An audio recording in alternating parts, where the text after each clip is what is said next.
Hey, everybody. How are we doing tonight? I'm going to be like the youth pastor and be like, you guys can do better. How's everybody doing? Yay, Jesus. Okay, that's a strong start, guys. I love it. Welcome to Theology by the Pint. If we have not met yet, I'm Sarah Stone Ulrich. I am the executive director. Yes, the Ulrich is new. I'm newly married. I know, it's exciting. Welcome. We're so glad to have you guys here. Our Christmas one, we never know if we're going to have a lot of people or a few people, so we're so excited to see you guys and talk about Christmas in our presentations. But before that, just a few housekeeping things. If you have not been to Theology by the Pint before, just know that we no matter what we're talking about, sometimes it's more Bible-y, sometimes it's more culture, but whatever we're talking about, we like to have different perspectives all in the same space, kind of arguing and counter-arguing with each other, so you get to hear the best arguments for whatever the thing is. And so this makes this kind of a unique space, something you might not get at church or at a bar or with friends, maybe with friends.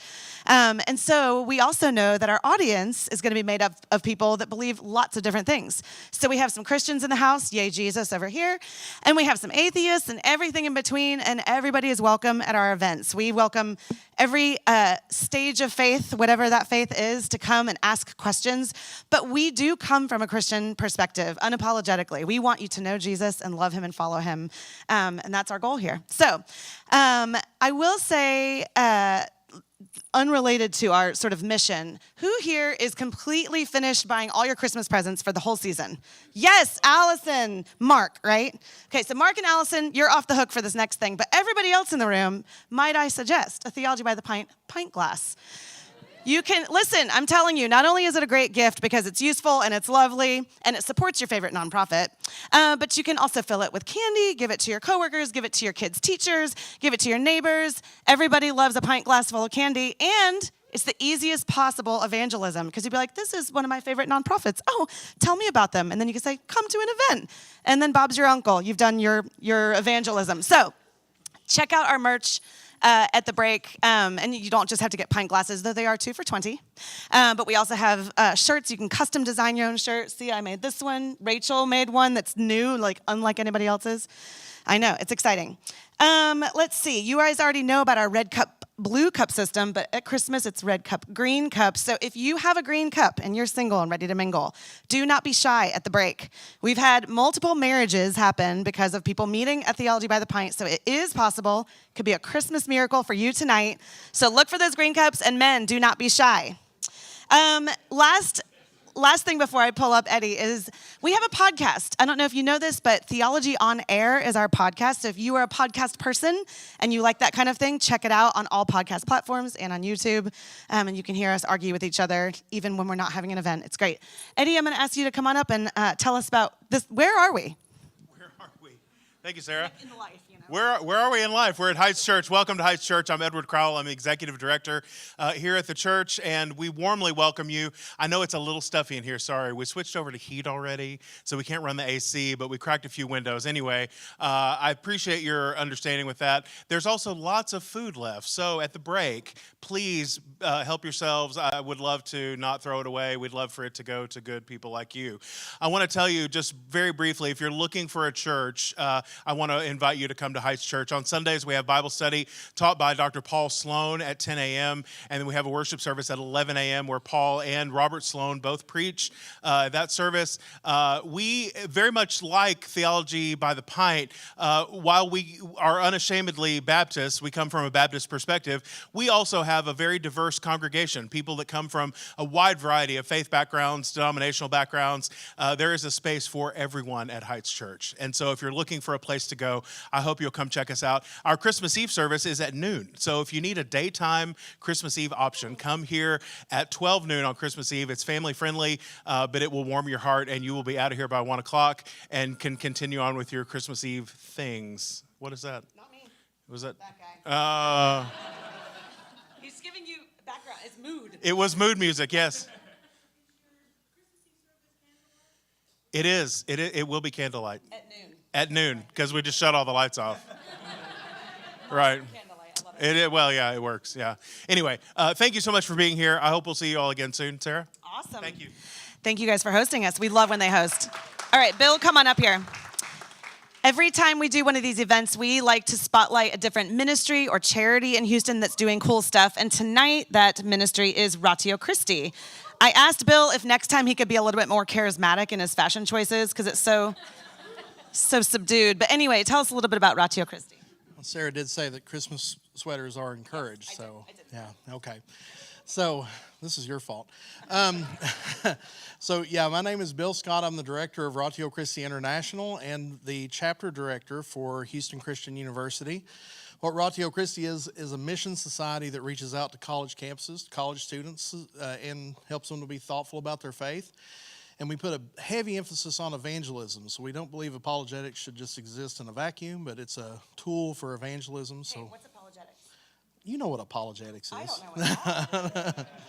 So apologetics, now, okay. No, So I know, I'm getting to it. Would you quit interrupting me, dude? What's wrong with her? Anyway, no, apologetics. So it's, you just apologize for what's in the Bible. So, no, apologetics is, if you've never heard the word apologetics, it comes from the Greek term apologia, which means to give a defense for something. So apologetics is the practice of that.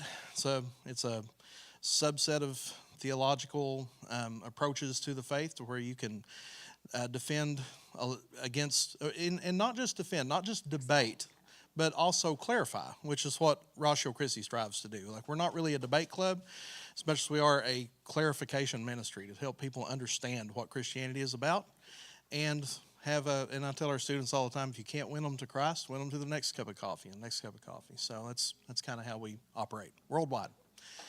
So yeah. All right. Okay. Stay up here and visit him and stay up here. Okay. Visit his table at the break. Bill is super cool and has all kinds of cool stories from around the world. You should just pick his ear about.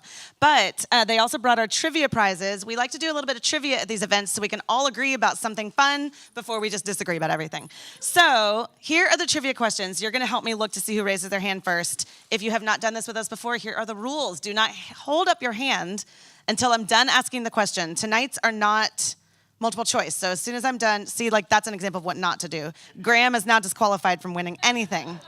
Okay. Speaking of pagan things at Christmas time, which country has a tradition of a witch dropping gifts for children through the chimney at Christmas? In the back. Rachel? Not Bulgaria.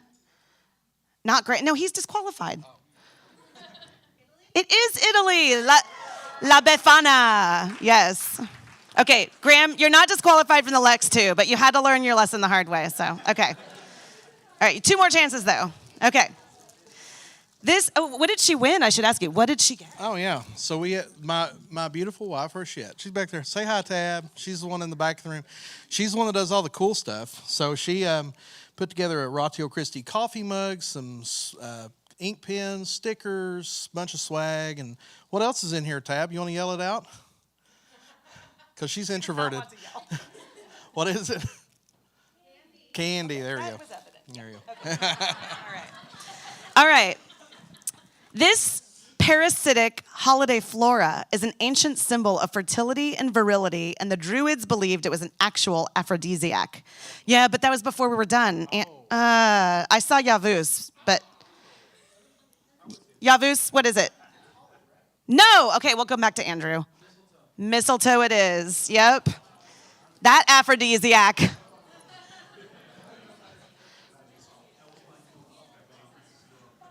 Okay, the cue for when you can raise your hand is when I look up. Okay, it's like when the conductor puts his hands down, you can clap. Yes. This fiery Nordic tradition gets its name from the Winter Solstice festivals in Scandinavia and other parts of Northern Europe, not yet, where they would ceremoniously burn last year's Christmas tree. I saw either Allison or one of these guys. Who was it first? You had one job, dude. Okay. It is a Yule log. Sorry, Allison. All right. Guys, thanks so much. Real quick, here's how tonight is going to work. We have 2 presenters that are going to kind of give either side of the question is, did Christians steal Christmas? Did we borrow Christmas traditions from pagan roots? Yes or no? And then more broadly, should Christians do that? Should we borrow things or take things from the culture and make them our own and like redeem them or restore them? Or should we be separate from culture in that way? So we've got two people that are going to present sort of opposing viewpoints. They're both kind of spicy, so we'll give them a little time to banter afterwards. And then the panel, which is them and three other people, are going to answer your questions that you text in. So as you hear something that makes you think, what? Text questions to this number, and we will answer those questions after the break. Sound good? Ken, you ready to start us off? All right, come on up. By the way, Ken is on our board, and he's one of my star volunteers, so I'm actually excited. Now this is like your third hat.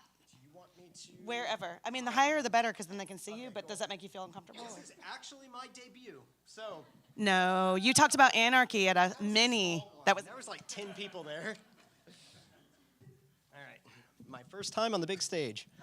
Well, Merry Christmas, everybody. If you can't tell, I love Christmas. I really do. And a lot of people in America love Christmas. And when they hear some neckbeard on Reddit say, did you know that actually the pagans invented all of these customs that we're practicing now, and you as a Christian probably shouldn't be doing that, and they get disheartened. We have actually three positions to this argument. One of them is not going to be presented today, which is, yeah, we boosted some stuff from the pagans, and we shouldn't practice those traditions. So throw away your Christmas tree and get rid of the holly, no more mistletoe, and you probably shouldn't even do it on the 25th because that's the winter solstice, right? I would love to argue with that person, but they're not on stage today. The second position is Austin's, right? That Christmas traditions don't really have a connection to those pagan origins. And in fact, some of the traditions the pagans stole from us, right? And the third position, mine, is going to be a much harder needle to thread. It's called syncretism. And it's like, what does that mean, right? It means that as the missionaries, either Catholic or Protestant, made their way into local cultures, those cultures kind of made their way back into the missionaries' message, too. And my position is that syncretism is inevitable. The Holy Roman Empire repurposed vestments and basilicas and honorary titles of their former pagan culture. The Norman kings tried to have it both ways, and often they split the difference between their Norse pagan history and their new Christian alliances after they converted. Germanic Dutch folklore sneaks its way into midwinter traditions, and there's kind of a brand new thing that's being created here. But the problem is, researching this, Austin will attest to this and I will attest to this, misinformation is everywhere. In preparation for this, Austin and I had to wade through probably so much misinformation in our research that was just made up with zero historical sourcing, at all. People just invent stuff out of thin air.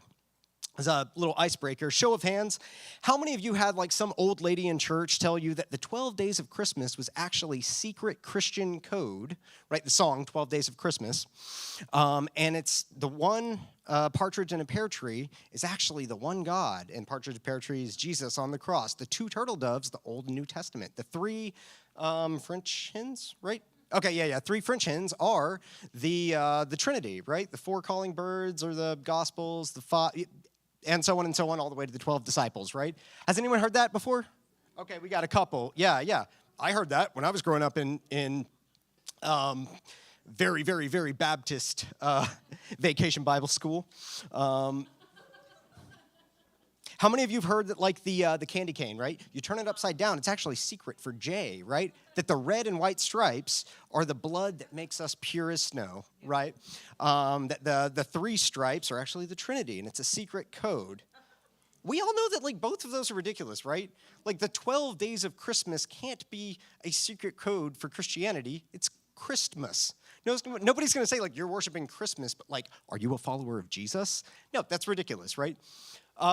The candy canes were just a shepherd's hook made by some German choir master to keep the kids quiet while they practiced their hymns. They were just sugar candy sticks that were curved to look like a shepherd's hook so the kids would stop yapping while the rest of them sang. It didn't become red and white until it came to America, and it merged with the peppermint sticks later on. So why did we invent these ridiculous-sounding secret explanations, like we have some Gnostic secret knowledge behind all this? Well, like I said, that misinformation is everywhere. I have no idea why somebody told some old lady at my church that like the 12 days of Christmas was actually a secret code, right? Same thing goes for the candy cane. But it happened, and it happened to something secular, right? No, nobody's worshiping the candy canes. Nobody is actually holds the 12 days of Christmas song about like birds and ladies dancing and milkmaids and more birds and more birds, right? Nobody's holding that sacred. But people synchronized that cultural thing with Christian, like a secret Gnostic Christian message anyways, right? So what about the really important stuff? What about the stuff that they do hold close to their heart? What about the winter solstice, right? And tell me if I'm good on time. Yeah, give me like a minute heads up when we're done. Yeah. Well, let's start with placing the nativity on the calendar. Why do we celebrate the Christ Mass on the winter solstice? Well, what does the Bible say about this, right? Not really much, right?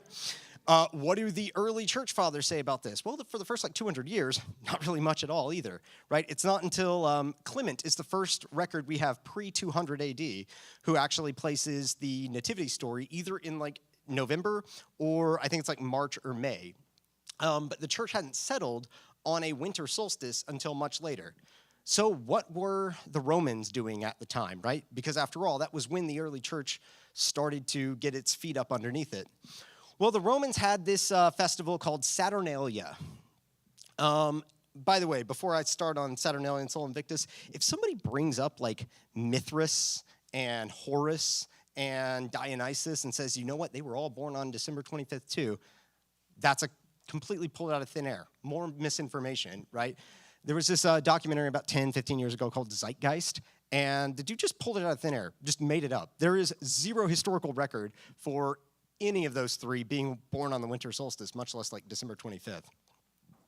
But anyways, what were the Romans doing at the time? If Dionysus wasn't born on December 25th, what was happening? Well, what was happening was Saturnalia. It was a Roman custom where there would be merrymaking, there would be feasting, you would be getting drunk, and it would be like topsy-turvy. The servants would sometimes get served by their masters. You know, men would dress in drag and pretend to be women. Children would try to act all mature, and mature people would act to be children, right? And then later there was this festival called Sol Invictus, but we'll get to that in a minute. But that's kind of what the Romans were doing at the time, around the winter solstice. But what were the Christians doing, right? Well, we have this guy named Tertullian of Carthage who was speaking at the time. I love Tertullian. He's the OG Christian anarchist. But I totally disagree with him about this because he's telling the early church, you are not Jewish anymore, so you better not be following the Jewish the Jewish festivals around the cycles of the season, right? And he also tells the early church, well, you know what? I see you guys celebrating Saturnalia too, merrymaking with all of the Romans, and you shouldn't be doing that either. He chastises the early Christians and says, kind of the opposite of what like Paul says with food sacrifice to idols in Romans 13. Yeah, Tertullian he was a real curmudgeon, and he's like, no, you shouldn't be worshiping on December 25th. And that's right around early 200 AD. And then later, we see the Christians start to assign a calendar date of December 25th. It would be like Julius Africanus and Hippolytus start to assign a calendar date on the winter solstice at the time. Now, there is no smoking gun. We don't have a secret council in a smoke-filled room saying, well, what are we going to do about these Roman pagans? What we ought to do is put our event in like the Bible story that doesn't have a calendar date on this calendar date that people are celebrating a non-Christian thing. Let's merge those together. We don't have that smoking gun in history, right? The historical record is so sparse for the first couple centuries of the church. But there is a lot of circumstantial evidence, right? We do have, for the first 2 centuries, no historical calendar date to place this event, the Nativity, and we don't have Tertullian telling Christians to knock it off, don't celebrate Saturnalia, because Christmas is happening at the same time. We don't have that either, right?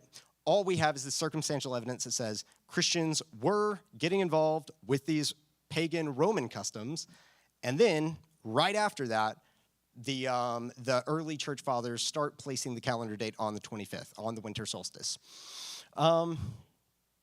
Then Rome stops outlawing Christianity, right? And then we start to get things like the chronograph of 354 AD, where we start seeing both pagan and Christian Roman holidays on the same calendars together, right? And then so we'll see Saturnalia going all the way up to the winter solstice, and then, we'll say, and also the Christians celebrate Christmas at this time. And so by 300 AD, it had already been established that, okay, both the Romans and the Christians are doing similar things on this same event. Then Rome becomes Christian, right? And it's a big pivot point because now Rome is no longer pagan, but they are now the Holy Roman Empire, right? The Roman Catholic Church. And they start sending missionaries up north into Europe. And when they go into Europe, again, we don't have a smoking gun of church fathers saying, or early missionaries saying, well, what are we going to do about this Yule festival that they have in midwinter? Now, we do have church fathers recognizing that there is a midwinter festival. We do have some descriptions of, like you mentioned earlier, the Yule log. In 700 AD, it's Saint Bede, or Bede the Venerable. He was an English monk, and he documents a lot of these Yule festivals. But we don't have that smoking gun. Then, a couple centuries later, after Europe has been Christianized around the turn of the millennia, 1000 AD, the pagans come back, right? And the Normans come in and then conquer a bunch of the Christian missionaries that are in Northern Europe, and then they eventually very quickly become Christian. King Canute the Great was a Danish prince, conquered England, and his father, King Sweyn, just recently, their family had converted to Christianity, but he still has a lot of Vikings in his court. So they still have a lot of pagan imagery in the poems that they're writing and in their celebrations. They keep Yule. It's no secret that the Northern European folklore and festivals looks a lot different than the ones that were happening in the rest of the Holy Roman Empire or the Roman Church. And why does this matter? I am about to go over time, but I think it matters. I did not get to talk about Father Christmas, Claus. Okay, sure. So I'll get to why it matters in a minute, but some other fun things. You mentioned mistletoe, right? The pagans believed that Loki, you all know Loki, used a mistletoe dart to slay Balder, the man who couldn't feel anything. He couldn't even feel love, right? And that's why they thought it was like an aphrodisiac. It was also poison, so like don't be using mistletoe as an aphrodisiac, right? But that all that is to say that the Germanic Dutch customs, the Anglo-Saxon customs started to look a lot different than the rest of the Christian world. And I would propose that it's because of these German traditions. We have, y'all know Krampus, right? Who all's heard of Krampus? Yeah, very clearly goblin-coded, right? From the pagan folklore and mythology. Why does Santa have elves, right? Elves, fairies, goblins. How did all this folklore make our way into Christianity? Well, there was this Dutch sandman character in Dutch folklore named Klaas Valk. He came down your chimney, told the elves to knock it off and let the kids sleep, and he'd put sand in their eyes. And eventually, Klaas Valk gets associated with Father Christmas and Sinterklaas, right? And now we have Saint Nicholas, Saint Claus, and they all get merged together, right? Synchronicity is inevitable. But why does this matter? I think it's a missions thing.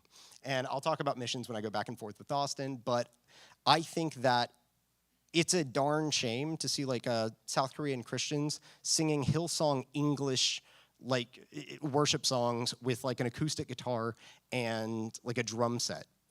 I want ancient cultures to keep their culture and lose the idols. I think that's so important for missions, right? Should we take the secular human things and use them to communicate a sacred message? Well, isn't that kind of what happened at the Annunciation? God takes this human stuff made of hair and bones and water and blood cells, and he enters into a relationship with it. The infinite becomes the infant. God takes earthly human stuff and uses it to communicate the evangelion, right? Or the euangelion, the gospel. The logos, the word becomes flesh. That's literally what the incarnation is all about. That's what Christmas is all about, Charlie Brown.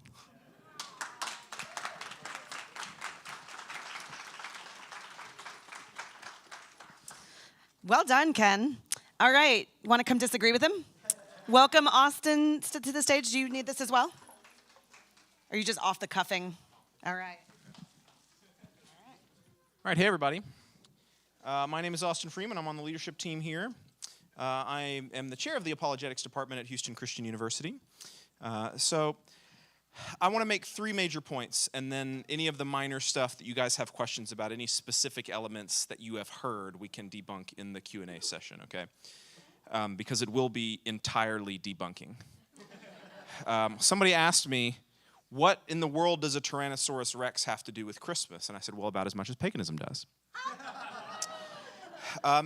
So I want to say three things. Number one, I appreciate Ken sort of doing a little bit of my work for me and saying 90% of the stuff that you have heard is ridiculous. Some of the things that Ken did not touch on has to do with the Druids. Yes? Anybody that's seen Spinal Tap, we know those Druids are doing mysterious things over there in Stonehenge. Look, everything that we know about the Druids prior to Christianity can fit on the front and the back of a single piece of notebook paper. And it is all from people who are quoting maybe two sources, Julius Caesar and one other guy, the only ones that ever actually would have met the Druids. We know nothing about what the Druids believe other than the fact they did sacrifices, including human sacrifices, and they potentially believed in reincarnation. We have nothing linking the Druids to any sort of winter solstice. We have nothing linking the Druids to any holly or ivy. We do know that the Druids held mistletoe sacred. And that's it. We don't know anything else about it. By the way, did you know that mistletoe grows all year? We live in Texas. There's mistletoe everywhere. It's there in the middle of the summer. Do you know what mistletoe grows on? It grows on oak trees. Druids hold oak trees to be sacred. That's where they do their human sacrifices. So the idea that mistletoe is somehow connected to the Druids via Christmas is backdating. We associate mistletoe with Christmas. They did not. We don't know anything about what the Druids believed. This is the same thing with Yule. In any of these Saxon, Germanic, Norse, pagan traditions, we know hardly anything about them. The most European pagan stuff we know comes from Norse mythology. And even that is highly, highly speculative because it is very dense, it is very aphoristic. We cannot decode much of the stuff that they're talking about. So a lot of people want to say, Santa Claus comes from Odin, for instance, because Odin has a big beard and he wanders around in the wintertime. No, he doesn't. Odin is the god of war, magic, and death. He does not like children, okay? So myths abound. We will get to a lot of these. But I think pretty much every source can be boiled down to one of two things. Number one, I want to make the point that paganism is not folklore. Okay? Paganism is not folklore. We in the United States have a lot of folklore traditions, okay? Including things like Santa Claus drinking Coca-Cola and all of this. We have all sorts of folklore. It has no religious connotations at all. It's culture. Everybody's got a culture, and I 100% agree with Ken that the gospel speaks into all of those cultures.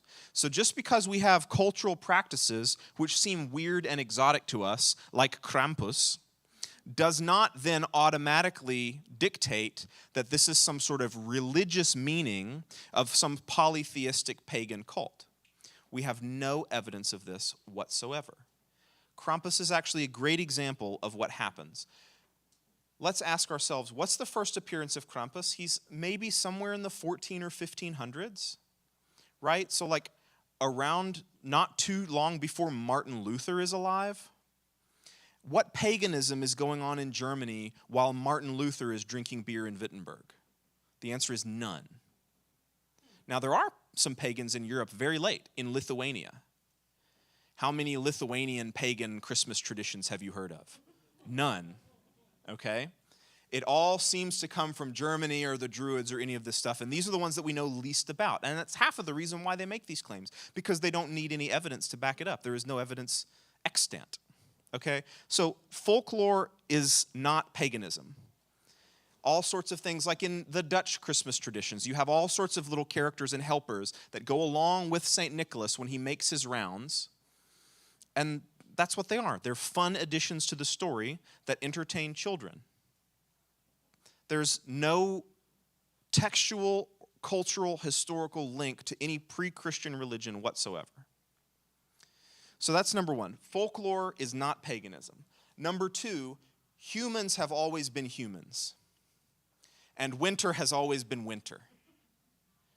What makes a lot of sense to do in the middle of winter in a pre-electricity world when it is cold outside and you have no agricultural responsibilities? It gets dark at 4 o'clock, right? I used to live in Scotland. It was dark at 4 o'clock. You go to each other's houses, you get a bunch of firewood, you pour it on, and you eat and you hang out.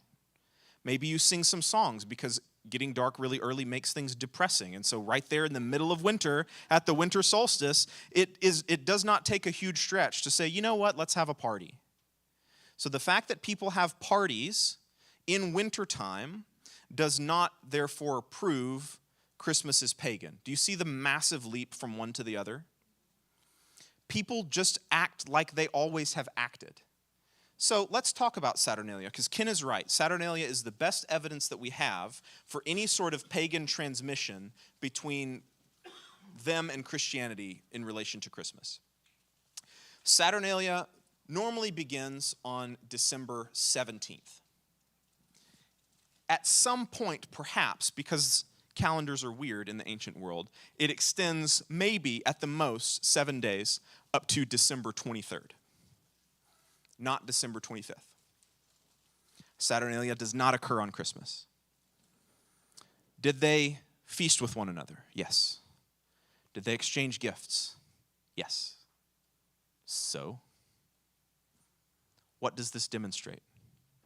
Does the practice of gift giving demonstrate a religious inheritance that Christians have adopted from a pre-Christian religion? No. Because let's also think about older Christian traditions in which children or other people receive gifts. For the majority of Christmas history, it wasn't actually on December 25th. You can get gifts on Christmas Eve. You can get gifts on St. Nicholas Day, which is December 6th.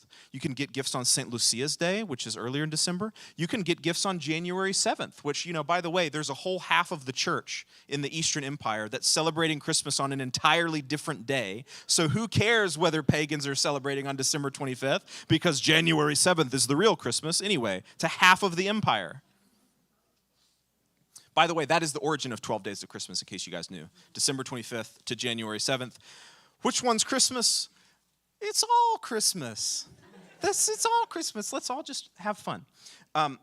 So the fact that people celebrate on the winter solstice, which is an astronomical event, is documented. The Germanic tribes, the Norwegian tribes, they had their new year on the winter solstice. Does that mean that Christmas is pagan because we celebrate it on December 25th? No. It kind of makes sense to start your year on the shortest day. And then you just sort of count up from there. It's a big cycle. By the way, Yule is not a day. Yule is 2 months. Yule is December and January. Ken quoted the Venerable Bede, and he will say on their calendar, Bede loves calendars, y'all. Bede loves calendars too much.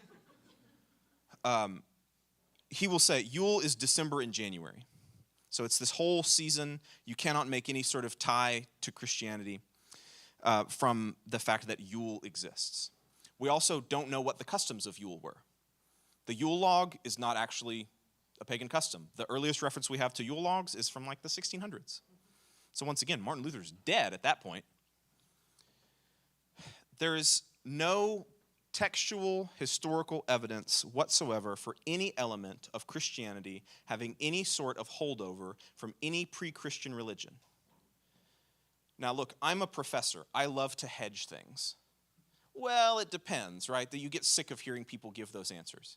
So when I stand up here at the front of the stage and I say there is no evidence for any sort of pagan holdover, for any element of our Christmas celebrations, believe me.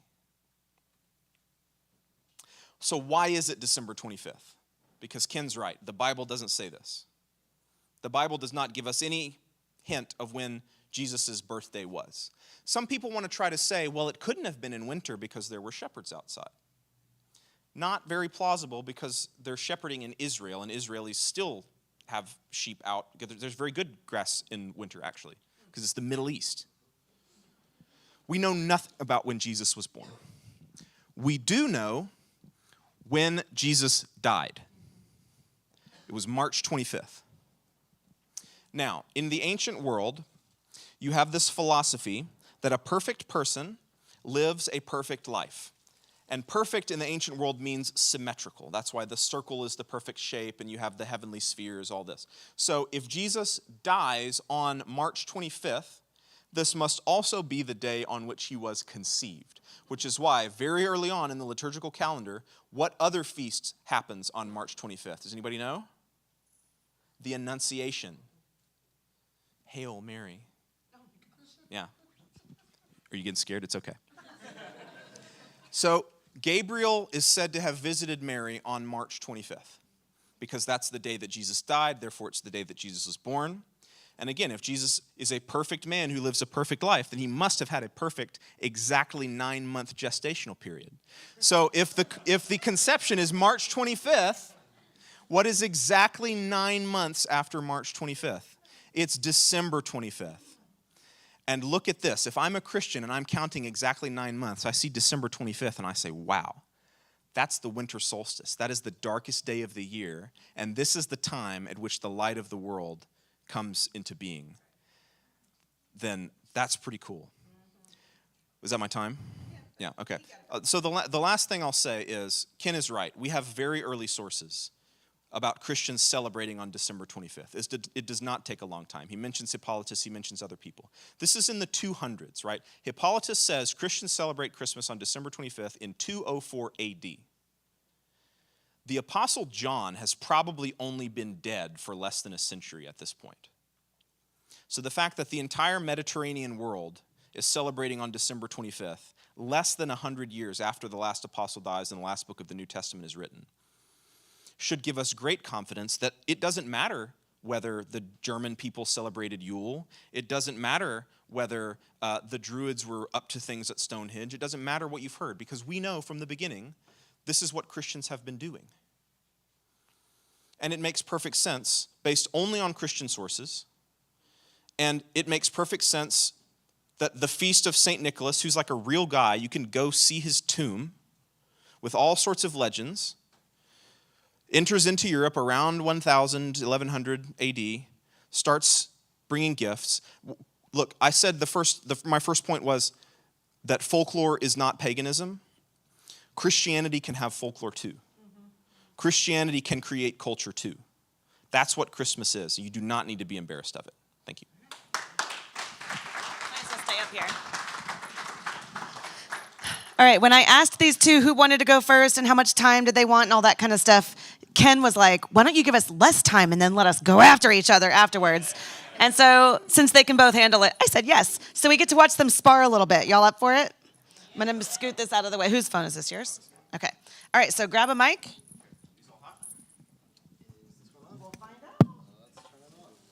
Mic check 1, 2. Mic check 1, 2. Hi, Ken. Well, thank you for the rebuttal. That was fun. They're on opposite sides. Yeah. You want to get closer? I mean, I don't want to get next to this guy. Oh, man. I don't know which part to start with. Let's go with the last part that you just mentioned, the perfect, complete, or symmetrical lives, right?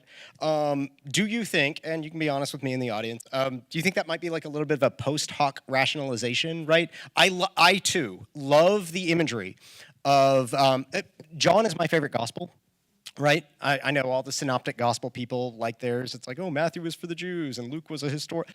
I like John because he's a weirdo.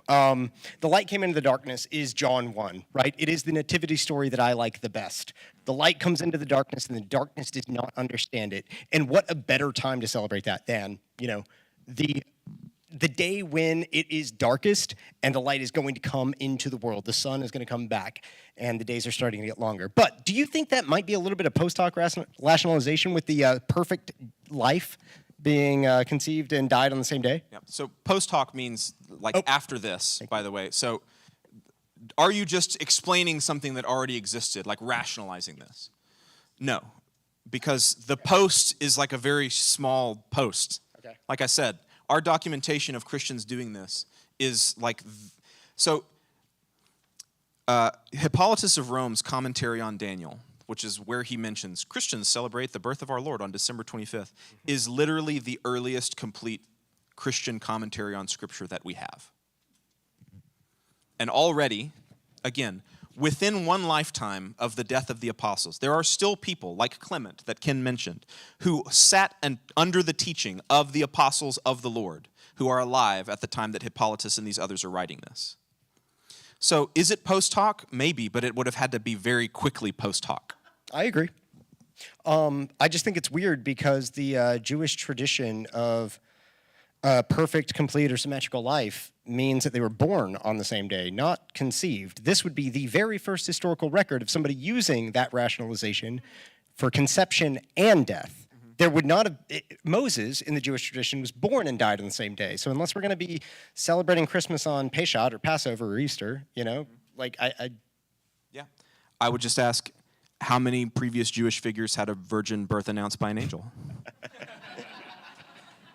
We could have a whole theology by the pint topic on the definition of the word alma and Matthew's interpretation of that. Yeah. Which side I'd take? Bede loves calendars too. Bede loves calendars too much. He like retroactively like subtracts all of the dates, like so-and-so birthed so-and-so on this day, and like says, okay, we know when Adam was born, therefore we know when the 6 days of creation were. Bede was a nerd. I now love him. Okay, I've got one. Yeah, go for it. So you mentioned Balder and mistletoe. Yeah. Yeah? Why are you laughing? It's a silly story. It is a silly story. Where did you get the fact that Balder doesn't feel any emotion? Oh, is that okay?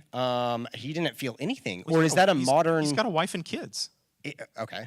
Is Balder not being able to feel a modern invention? I mean, so Balder is invulnerable. Right. That doesn't mean he doesn't feel emotion. Like, he's physically invulnerable. So the story is that all of creation, everyone loves Balder.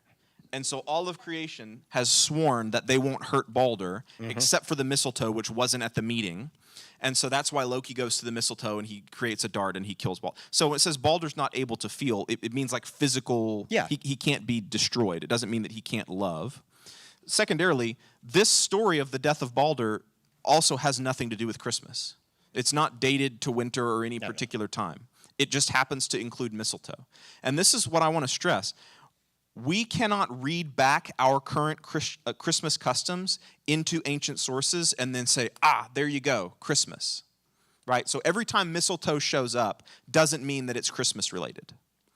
Every time somebody gives gifts in wintertime doesn't mean it's Christmas related. But the real danger, and you mentioned this at the beginning of your talk, is that this has become such quote unquote common knowledge that everyone knows that when you are trying to do responsible research, you mentioned your frustration at this, you can go to National Geographic, you can go to the Smithsonian, you can go to the Encyclopedia Britannica, and they parrot this stuff with no basis in any ancient sources as if it's truth because it's quote-unquote common knowledge. So be careful, y'all. Just because it's on the internet, it might not be true. To echo that point, how many of y'all had heard about Winfrith or St. Boniface? Yeah, there's a story around the 800. He was an 8th century missionary to the Germanic pagans. So around 700 or 800 AD, he chops down, like you were saying, the oak tree was their, like... The oak of Thunor. Exactly. It was the pagans' like most revered tree. It's what we think either oak or ash is what like Yggdrasil is. But Winfrith, the legend goes, because like he said, there's a lot of legends too, with one swoop of a mighty axe and the wind of God behind his back, he chops down the largest oak tree in the forest, and then all of the German pagans are amazed at the power of God. And what he does is he takes the German fir that is used to ward off evil spirits, right, and places it right in the middle of the chapel and says, with his youth pastor hat turned to the back, and it's like, do you know who else wards off evil spirits? Jesus. But like he said, the second half of that story about the fir tree, I can't source before 1800s. Well, I looked actually in the Latin Life of Saint Winfrith. Yeah, no, it's not there. It's not there. The oak tree thing. You know the Jonathan Frakes from like way back in the 90s? We made it up. That's what's going on here. So there is a legend, there is an attested legend of St. Boniface, which is also told by Bede in his ecclesiastical history, that Boniface chops down the sacred tree of Thunor, which is the Anglo-Saxon version of Thor. The point is, it's kind of like Elijah and the prophets of Baal. Look, this is your God's sacred tree. This is where you're doing all your sacrifices. I'm going to chop it down. What's going to happen? Nothing. And that proves that Jesus is more powerful than Thor, and that converts the Anglo-Saxon pagans. Now, in terms of colonialism and like cultural appropriation, this is, I think, what we should have a fruitful conversation about. We have letters from Gregory the Great to Augustine of Canterbury, who is the missionary to the Anglo-Saxons around this time. And Gregory actually tells Augustine, don't tear their temples down. Leave the temples, let them worship at the temples. Take the idols out, sanctify it, let them go worship in the same places that they used to worship.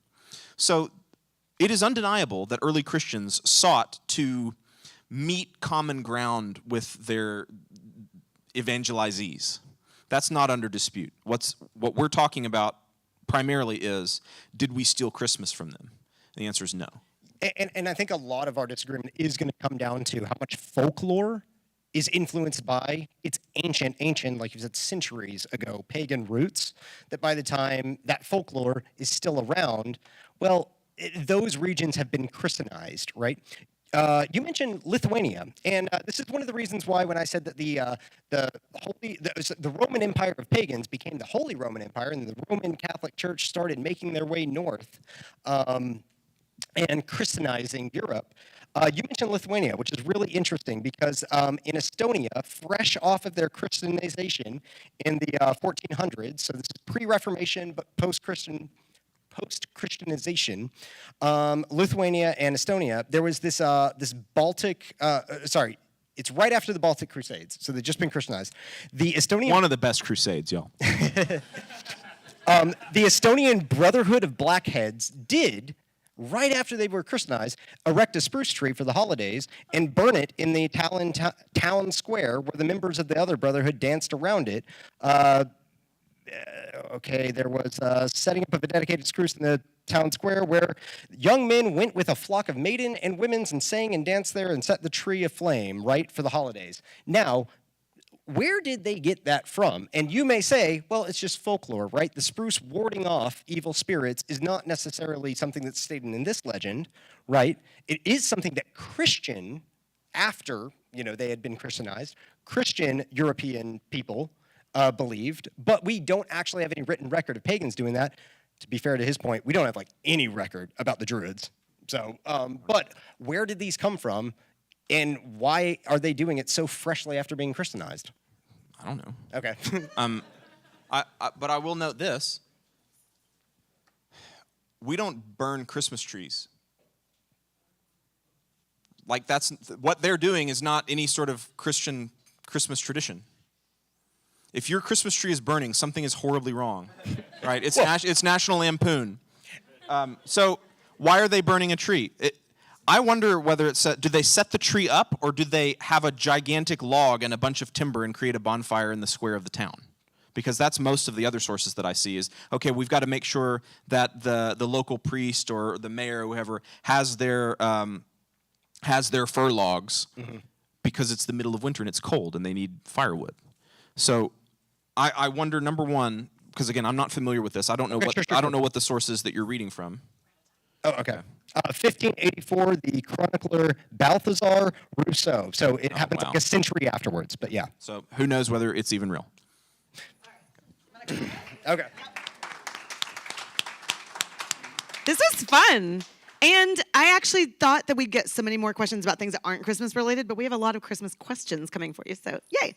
So here's what we're gonna do. We're gonna take a quick break for you to go to the bathroom, get another beer, talk to the folks at the Ratio Christi table, get some merch. Don't forget, pint glasses, 2 for $20. And you can do that as many times as you want. They make great gifts. Come back here in 10 minutes and we'll start our Q&A. Sound good? All right. Yes, that was awesome. Thank you. Great. I learned so much. Hey, Austin, wait. I sent you a text from somebody.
Hey, hey. Can I get my panelists up to the front? That's Jason, Ken, Court, Abby, Austin. Wherever you want. I just wanted her to get a comfy one. Aww, I love it. We could keep Austin and Ken at the ends. Okay. Court is very tall, so. If y'all need to scoot these to make room, feel free.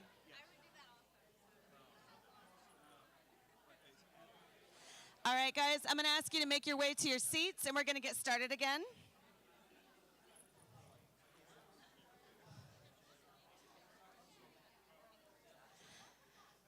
All right, we are going to get started back here again. Keep your questions coming. We have space for more questions.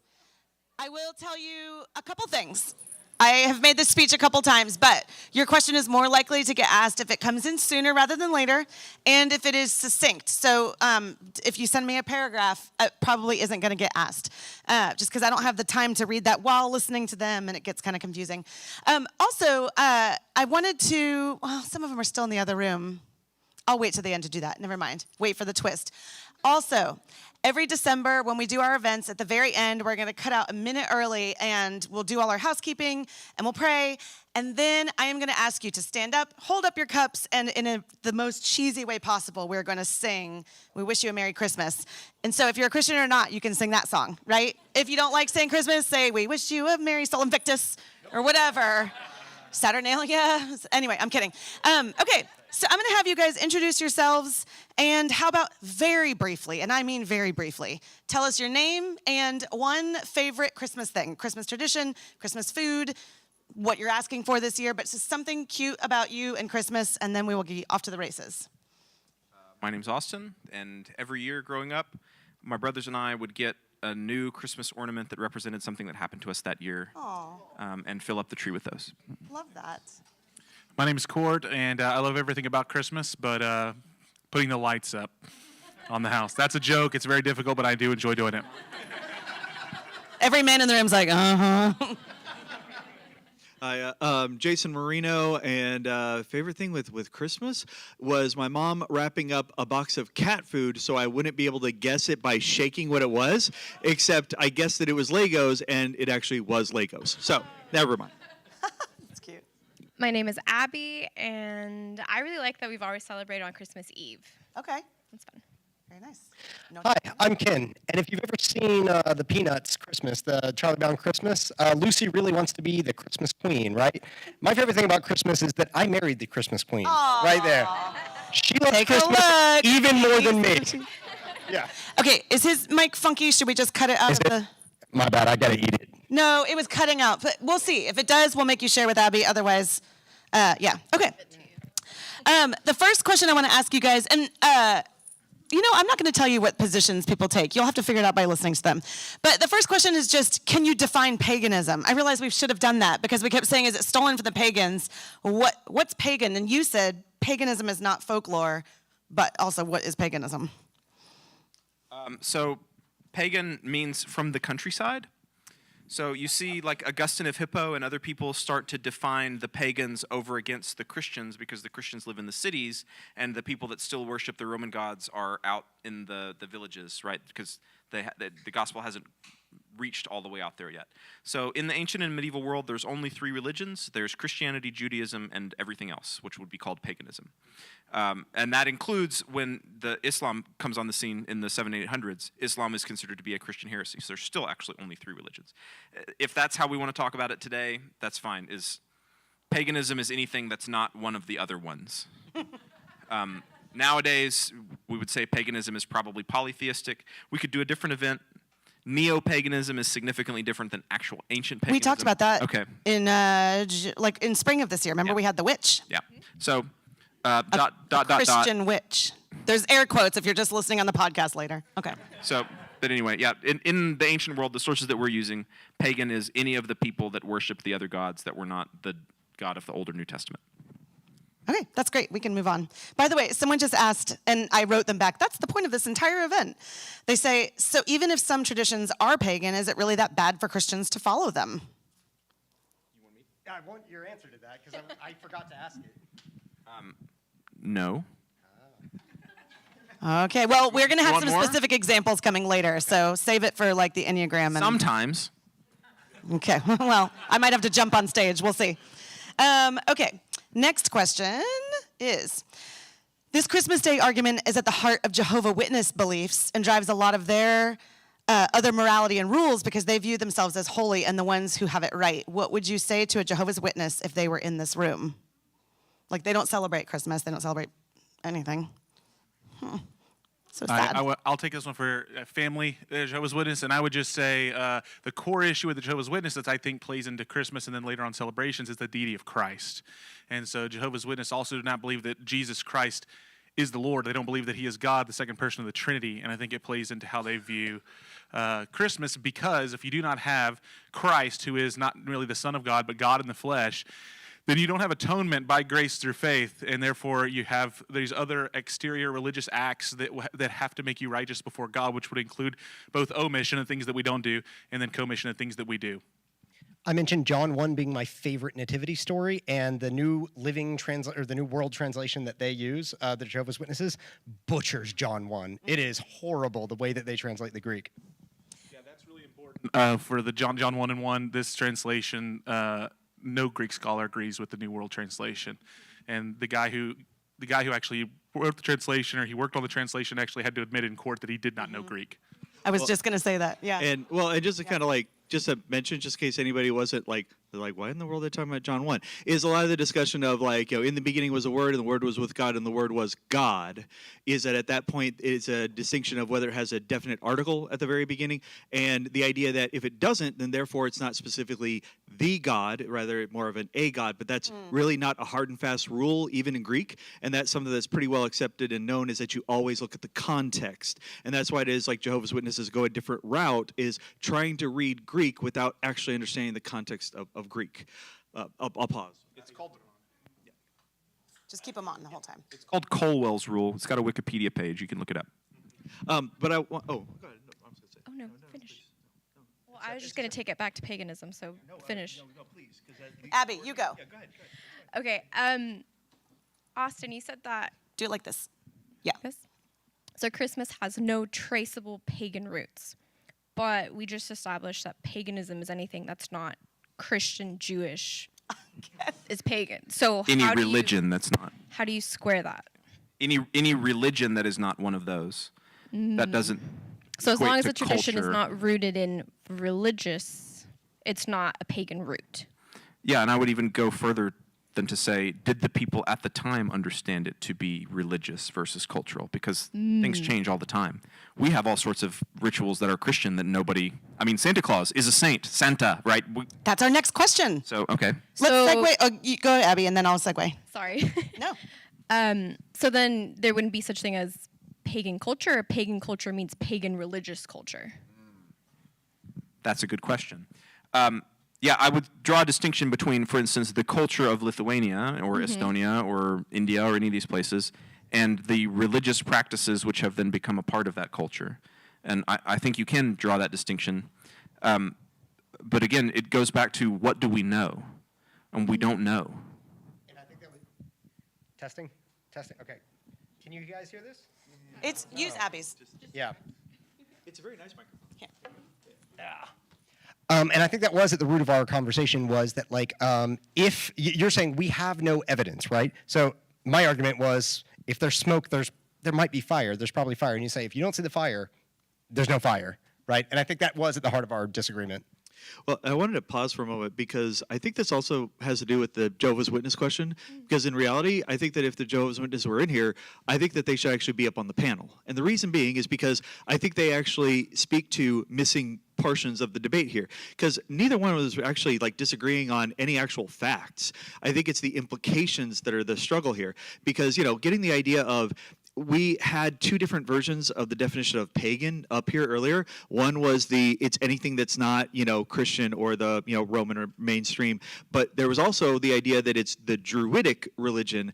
And so there's two different ways of looking at it. We need to be careful on that. But I think we also need to be careful on the idea that if something is a folk culture or a folk custom, that it's distinct from religion, because the idea of distinguishing folk culture and custom from religion is actually more of a post-Enlightenment idea. So in reality, you can't really say divorce pagan views from folk views per se, because back then the two were not necessarily two separate spheres of study. Yeah, I'm sympathetic to that position. Well, I hope so, because it's true. Well, but I would ask you then, what religious origin or religious significance the taco has. I have a religious experience every time I eat it. Right. So part of culture involves the sort of food we eat, the way that we eat it, the time that we go to bed, the clothing that we wear, our marriage practices, all of this. Some of this is just what people do. Yeah. It doesn't have any identifiable religious element. Now, Jason is exactly right that the artificial distinction between the religious and the secular is a modern invention. But that doesn't mean, for instance, that when you're consuming a taco, it has something to do with like Aztec sacrifice. It doesn't. It's just the way people in this culture prepared food. We're going to move on to Santa. Okay. I had one question that said, so what is the origin of Saint Nick? And then this person wrote, and I think this is kind of a joke, but it's funny. Santa and Satan have the same letters and gematria numbers. I don't even know that word. Is this a coincidence or pagan rooted? Come on, Ken. Is Santa Satan? No, Santa is You're not dressed as him, Satan. so I hope not. Okay, so the dress is funny. You asked what is the cultural significance of a taco or garb that people like wear. St. Nicholas was red and white, right? Then Father Christmas was like, either Belschnickel or Father Christmas or, St. Nicholas. And then he wasn't red and white until, like he said, Coca-Cola came back. And now St. Nicholas is red and white again. So what actually does St. Nicholas have anything to do with Christmas? Well, like Austin said, there's a lot of legends, right? He was gift giving, the Magi gave gifts, right? We have lots of other Christmas traditions that were established by the Holy Roman Empire around, I think, 500 or 600 AD that, like, you should marry, make, and give gifts at this time. And then, the gift-giving saint and Christmas, just kind of got merged together. Austin, fill in the gaps. The cult of St. Nicholas is very popular, very early. Explain what you mean when you say cult. So, cult meaning an organized system of devotion. So I'm from Waco. That's a different definition. Different definition of cult. So, cult is a term in the religious studies scholarship. It just means any sort of organized external system of worship. So we all have cult too. So the cult of St. Nicholas is very early. He's popular. He's in the East. Doesn't really make his way into any sort of European traditions in a significant way until the 11th century. That's when we start to see him being celebrated, people starting to give gifts. Doesn't mean that nobody's giving each other gifts at any other times, but again, we give gifts on lots of different days. We give gifts for birthdays. We give gifts for Valentine's Day. We give gifts for anniversaries. Many of these traditions are much more ancient than any of the stuff we're talking about here. I just find it fascinating that giving gifts, though, is a part of Christmas, because if we're actually in the spirit of the story of the Nativity, we should actually just be giving away gifts in some way to God or to the church, or in reality, to the poor, like with Jesus. And yet somehow we've turned it into, we're giving gifts to people that we feel the closest to or have a romantic relationship with, which I think is just really along the lines of, we take things that we feel comfortable with for some reason that's out in the world around us, and we somehow sanctify it, incorporate it into our religious practices, which I don't think is bad. I just say also kind of speaks to the idea of incorporating things that are not Christian, or if we call it pagan or not. It doesn't necessarily mean we don't do it. It's just, it doesn't necessarily mean it's nefarious or demonic or something to be afraid of per se. Yeah, in the south of Mexico, they celebrated on Epiphany, and it was the 3 wise men that brought you gifts, not Santa.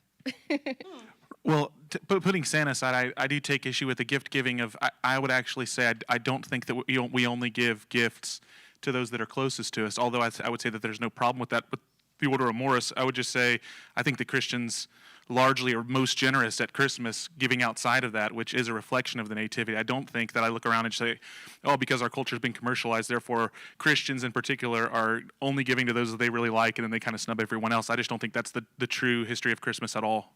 That's fair. This person asked a question. I don't know what they're talking about. Maybe one of you does. I just wrote back, what? It says, but why do St. Nicholas's bones leak? Oh my gosh.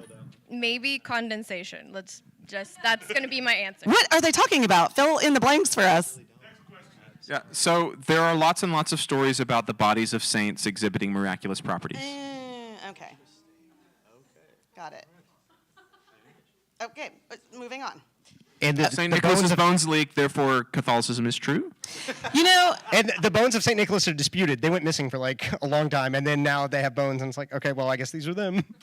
these are Okay, it's funny because Catholicism has come up a few times, so I feel like we should just let you know that we are going to be talking a lot about Catholicism and Eastern Orthodoxy in January. At our January event, I'll tell you again at the end, but we're going to have Protestants, Catholics, and Eastern Orthodox all in the same room telling us what's the same, what's different, why are some weirder than others, and it'll be a lot of fun. So you should come to that. It'll be in an Anglican church, and the Protestant is a Lutheran, so woo! Okay. This came in from a couple different people. Jeremiah 10. How do you respond to people quoting Jeremiah 10, and I'm going to read it, as a reason why we shouldn't have Christmas trees and by extension practice Christmas traditions? This is what it says. Learn not the way of the nations, nor be dismayed at the signs of the heavens, because the nations are dismayed at them, for the customs of the peoples are vanity. A tree from the forest is cut down and worked with an axe by the hands of a craftsman. They decorate it with silver and gold. They fasten it with hammer and nails so that it cannot move. Their idols are like scarecrows in a cucumber field. I need to read my Bible more. I don't remember that. That seems like it's talking about decorating a tree. Does that make it bad? Well, I mean, the word in the last part of that, the idol, right? They're cutting down a tree, fashioning it into an idol, and then adorning it with offerings, right? And like I said, I think this whole debate is a missions debate. How much synchronicity, how much syncretism do we want to do when we do missions, right? And I would probably draw the line. I'm going to be a lot more liberal than the rest of you guys. Austin's maybe more conservative. Just like starting just now? No. Okay. I would probably draw the line at the same place where like the ancient Hebrews would have, which is graven images or like, pictures of gods or names of gods, right? But I don't see a reason, and this is a real hot take, why a Christian convert from Hinduism shouldn't celebrate the light of the world on Diwali, Ignore the Lakshmi Ganesh mythology, but lights don't belong to Hindus, right? And we have a better story than they do. It's in the first 3 verses of the Bible, right? Let there be light. So I think it's a missions conversation, and yeah, draw the line at idols. Don't craft an idol, but you can do the culture. Well, I mean, what I would say with that also, kind of getting to that point is really, why is it that a thing has a certain meaning? Why is it going beyond semantics, with words, but semiotics with objects and ideas and things beyond that? Like, for example, why is it that tattoos are oftentimes demonized so often, within Christianity, but, from the text that we see, is because oftentimes what tattoos have been used for, previously, and that there could actually be connections to, like the demonic, the religions of other groups and the like, but specifically anti-Christian. And so it's like, okay, when we're looking at these things, we're also looking at these practices. There are many who would, claim to be Christian and that would say, no, you have to avoid all these things, but to a point of you can't celebrate a birthday, you can't celebrate a special day, you can't have any of these other things. And with it is taking the idea and saying that any sort of celebration whatsoever is therefore, detracting from God and all these other things. It's almost like you're taking it and kind of making its own idol, like your asceticism, your desire to be so different that you can't therefore even just enjoy parts of life. And I think that's the thing with this part is that's my concern, is the idea that, and I don't think either Austin or Ken were getting at this, but my concern is the idea is that if we go so far with being afraid of what is or isn't, is it custom or is it religion, is then at what point are we afraid of doing things that frankly aren't really that big a deal, but we're so scared of it that we then avoid the world that we need to interact with in order to share the gospel in the first place. At the same time, in Romans, we do see the weaker in conscience should follow their conscience, and I'm not talking about nice and close because your voice is a little. Yeah. Specifically, I don't think any of us are talking from a pagan perspective. We're not. But if, you were from a culture that celebrated a certain kind of way, you wouldn't want to celebrate the same kind of way if you felt that that was somehow still tied to those things that you used to celebrate. But that's kind of where we get into, well, whose conscience is stronger and who's weaker, and Paul tells us to help those who are weaker. Well, and that's a good point. Like a lot of my friends that I'd known previously were from the Roma, and I just spilled beer on you. I'm so sorry. But a lot of lines of one of the things we're discussing is the idea that many of them were like fortune tellers, when in reality there wasn't anything like mystic to it. It was just they're really good at reading people, and it's sort of like, well, why is it that you don't actually utilize that as a ministry to the person I was talking to? But the problem was it was so similar to what she was getting away from, it would have caused her to sin, and that's one of the things is, like, to your point is, yeah, I think the question is not a hard and fast rule. I think it's more of the conscience that we're looking at. So, yeah. I want to take the conversation, we're going to come back to Christmas, but I want to take it to some of these broader ideas that we're getting at right now and then come back. If something has demonic roots, shouldn't we stay far away? What are your thoughts on the Enneagram? Did you text this question in? I texted this question in myself. This is loaded. I mean, I'll answer the question, don't get me wrong. Oh, I think you should stay far, far away from the Enneagram, but that's me. What do you guys think? I do too, but not because of its pagan roots, right? It's stupid. I'm kind of food sacrifice to idols type situation, right? You guys keep referencing that. Can you Sure. quickly explain what you're talking about if people are like Paul new tells to Scripture? Paul tells the church, like, hey, if some of you are eating food sacrifice to idols, we know that an idol is nothing in and of itself. But if you have, like you said, a weaker brother, maybe don't do it around them, right? But these idols are not even, like, they're just hunks of wood, right? So what if you eat the meat sacrificed to them, right? As long as you're not bothered by it. Now, the Enneagram, I'm one of those people that's not bothered by it from its pagan roots. I just don't like horoscopes for smart people, right? So I don't like the Myers-Briggs. I don't like the Ocean Big Five. I don't like the Enneagram, right? But for a totally different reason than the pagan roots. Okay, so I think it's just as a general rule, if you know, I think Austin and Kid did a great job saying that there's a lot of things that are on the internet that say they have pagan roots and you're not really sure. But this one's pretty solid. I think if you know that something's got demonic roots, like a good rule might be like, yeah, maybe don't really want to do that.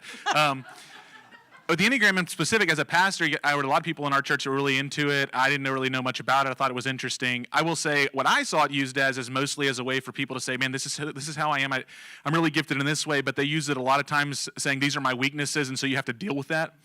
And the Bible would say, no, those things you're calling weaknesses, those things are called sin. And we bring those to the Lord. We repent of those things. We trust Christ, and He makes us more like Him. And so one of the things that I have a problem, again, Myers-Briggs or Enneagram, all of it, is it can be a way of saying that we're not all being conformed to the image of Christ, but it's a way that we can kind of settle in to who we are, including all of our sins that we call euphemistically weaknesses.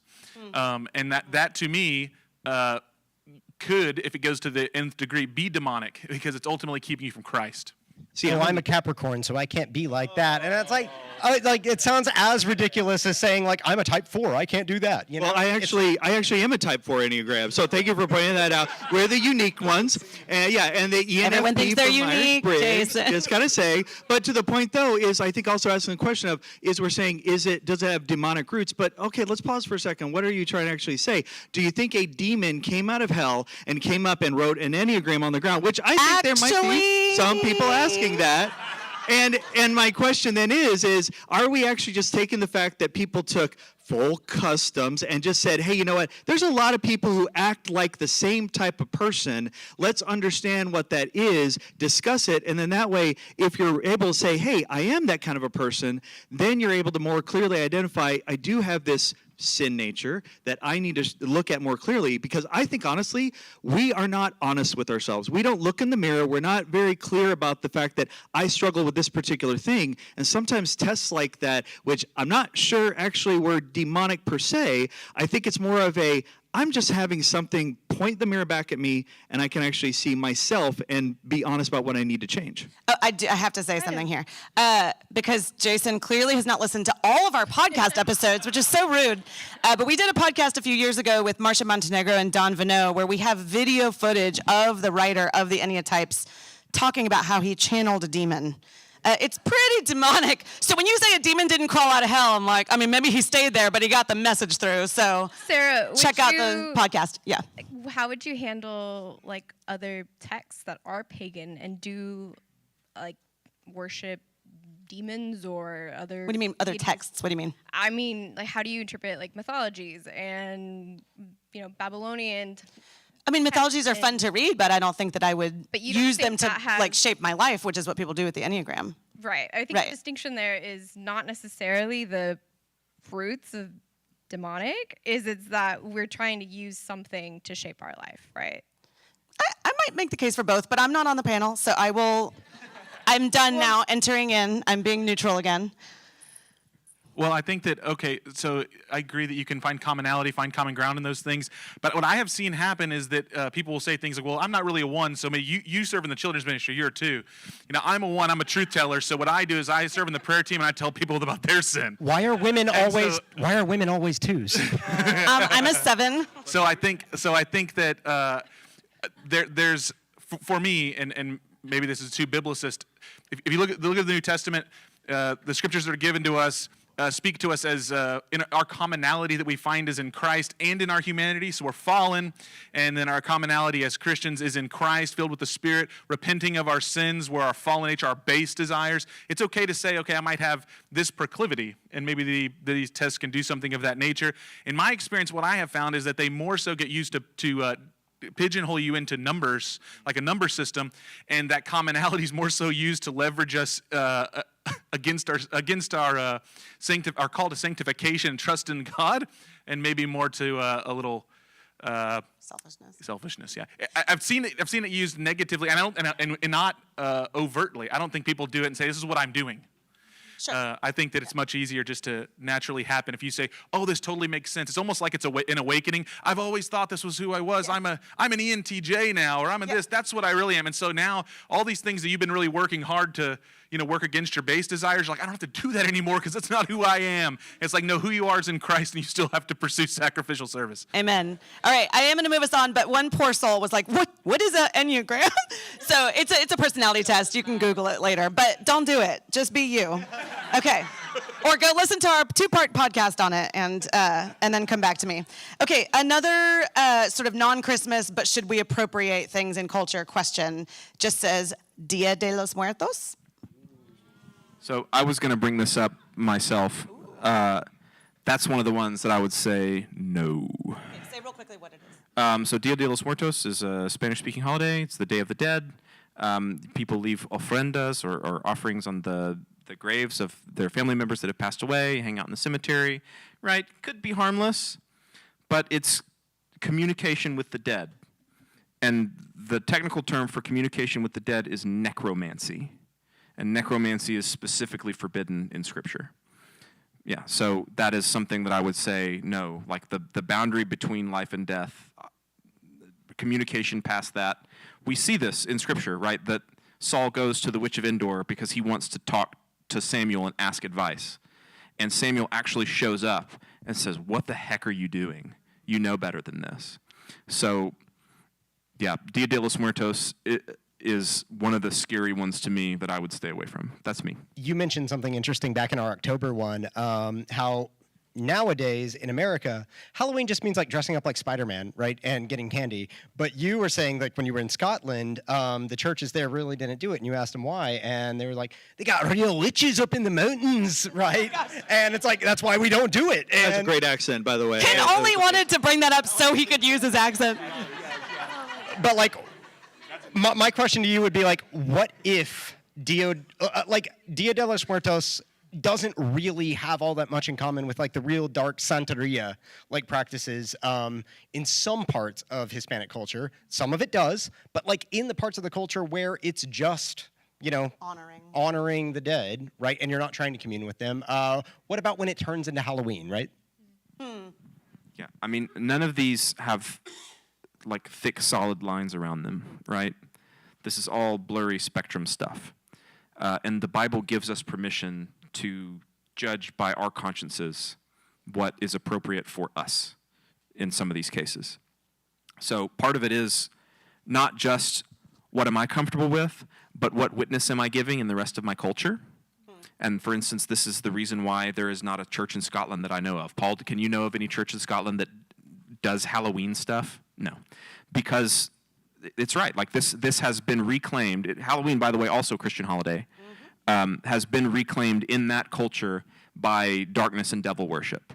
And despite the fact that there is nothing intrinsically wrong with celebrating Halloween, it just it communicates the wrong thing. And this is the thing with the Enneagram or with Dia de los Muertos or with Halloween or Diwali or whatever. If you don't do that for the sake of maintaining your witness, you're not missing anything. You have all that you need in Christ Jesus, right? So it's okay to not have that. It's okay to not watch Game of Thrones. It's okay to not participate in some of these cultural touchstones because you don't need it. That's not where your fulfillment is. And in my speech, I warned against the other side of that, which is Tertullian just saying, hey, don't do anything, right? Or, like I said, the Korean church singing Hillsong in English, right? It makes no sense. I don't think anybody should be singing Hillsong ever. So. Preach. Okay. There are two extremes to this, yeah. All right, going back to Christmas, where did the Christmas tree come from?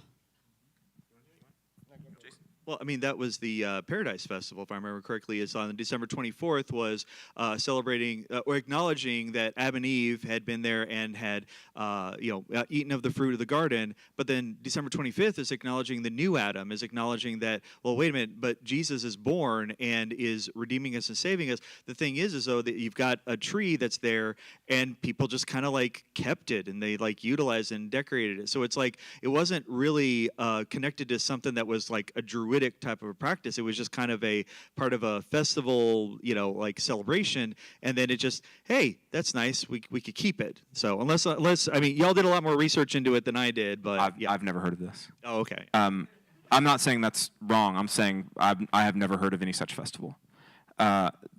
Christmas trees, the earliest record we have of Christmas trees is in Germany in 1600s. They do decorate them. Sometimes they put candles in them. But this migrated over into England during the reign of Queen Victoria, who had a German husband. And if the Queen's doing it, that makes it fashionable. And so that's kind of how the Christmas tree infiltrated the English-speaking world. The vast majority of your recognizable Christmas traditions come from the Victorian period. Prior to that, Christmas was the second tier of the big holidays. Easter was a much bigger deal. Even to the extent of associating Christmas with children, is mostly to the credit of Charles Dickens and George MacDonald, actually. So a lot of the stuff that you're thinking of when you think of classical Christmas is no more than back to the 1800s, including Christmas tree. Maybe you already said this because I was looking at the next questions, but somebody talk about the fact that because it's evergreen, it represents like life, conquering death kind of. Yeah, and like I said, this is one of those situations where there's smoke but not fire. We don't have Christians writing down in their missions to the Germanic or the Norse or the Norman pagans saying, well, they're using they're using evergreen spruces or firs, and therefore we need to take that and make it Christian. But what we do have is Christmas celebrations as soon as they're Christianized, starting to use spruces and firs, right? There was the Boniface story, but I didn't want to get into it because we didn't have a record before the 1800s. That's made up. Yeah, in the 1800s, yeah.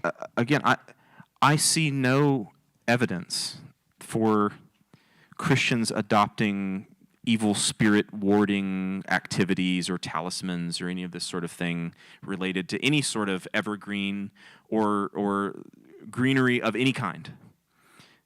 You can prove me wrong, but I do not know of it.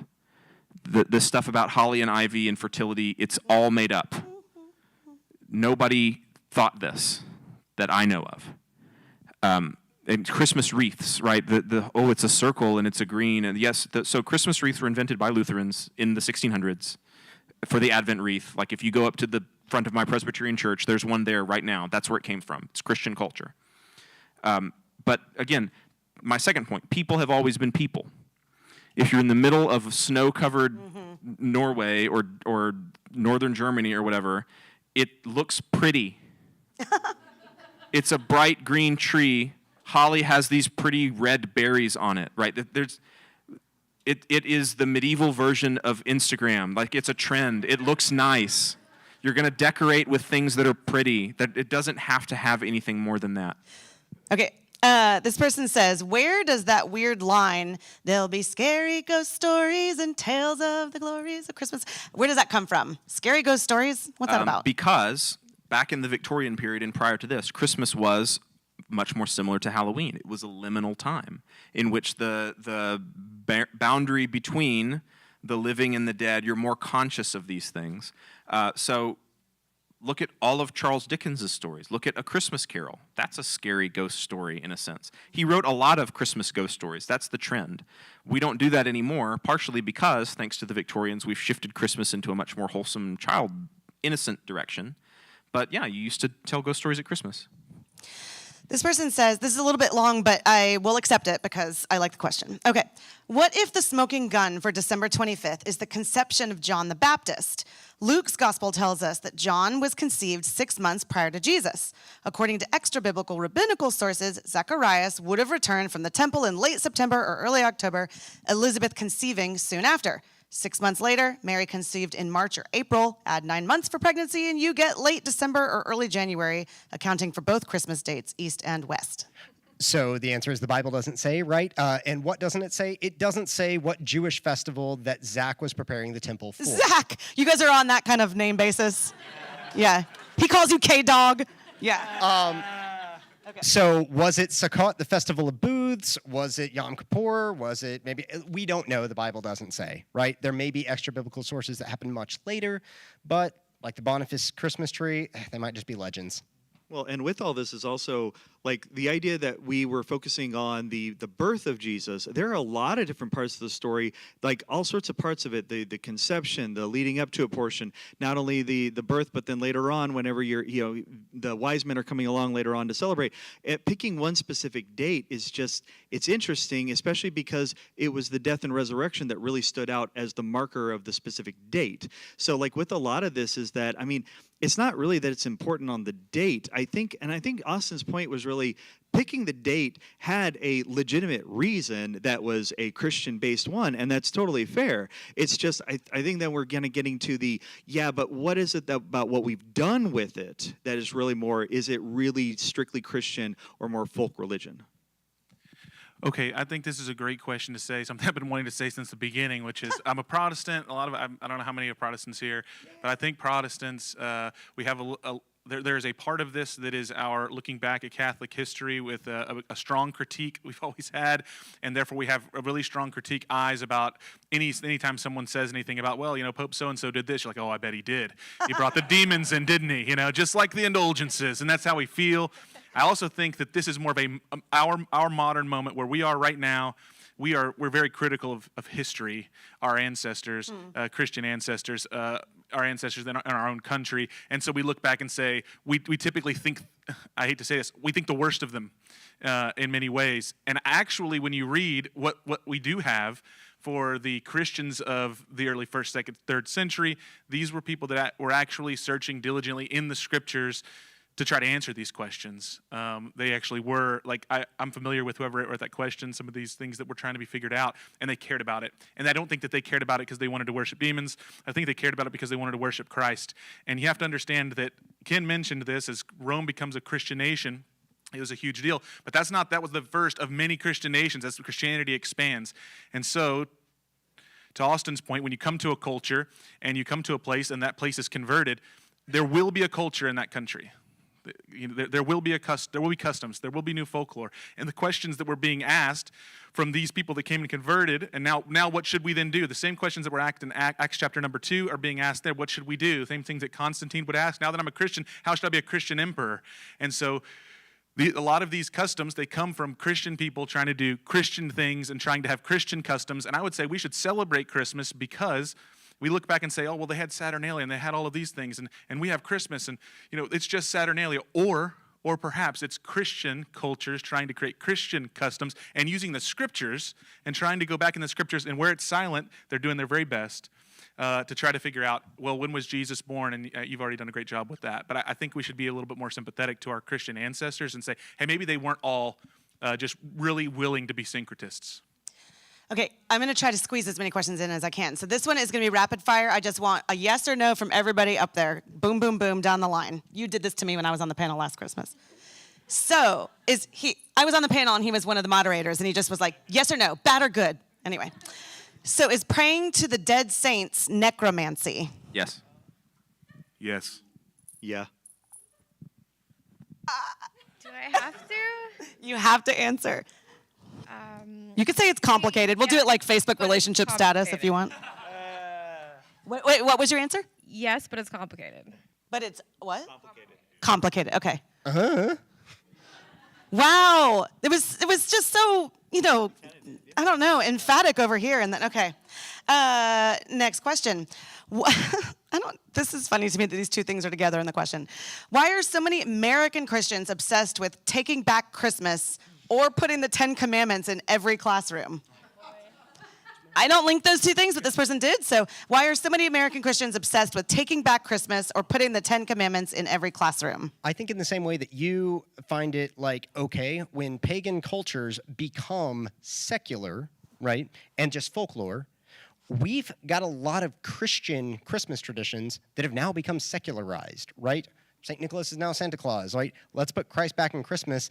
I actually am pretty sympathetic to that Kirk Cameron point, even though I find him a little off-putting, because I really do vibe with the light of the world coming into the darkest night, right? I think that is so cool, and I think it's a shame that it's become so commercialized. Jason, you and I had a lot to say about commercialized when we talked about this. Well, to take something, commercializing it in the sense of we're using it because we can consume it. We can do something that we can make for our own. But I think also is, what I would say with this is that I think a lot of times is that many Christians are afraid that they're losing the battle. The idea of the battle for the soul of people and for the nation. And people can debate whether or not America started as a Christian nation or more of a deistic nation or whatever. I think really is that I think Christians in many ways, I think they're afraid. I think Christians are afraid of being sucked into the culture. I think they're afraid of losing the things that they care about. And they see that the culture has asked them to take a little step, take a little step, take a little step. And the thing is that that's the slow path toward destruction. And I think it's hey, if we can have something that's a cultural touch point, we can physically and straightforwardly separate ourselves, then we're not compromising. And whether or not that is or isn't, whether Christmas in this particular way is the right place for that, I think that's the reasoning. I think it's a fair reason. I don't know if it's always necessarily the best idea, but I get it. A couple more questions that I would love brief answers. You don't have to go down the line and answer because you might have more than one word, but thoughts on Christians and yoga? Is it pagan or cultural? What are your intentions? Say more.